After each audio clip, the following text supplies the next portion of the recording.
Hi guys, I wanted to come on here real quick and show you the Fenty EAZEDROP skin tint, and it's a great time because I'm actually like running out the door. I want to be out in like 10 to 15 minutes, so let's get it. I have it here in the shade 21.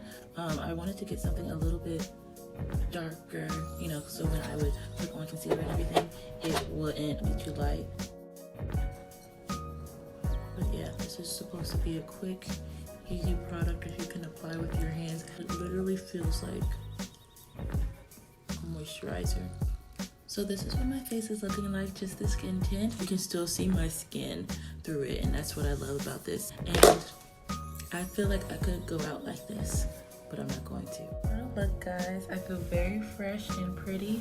I love the glow that it has and the skin-like finish. We'll see how it looks.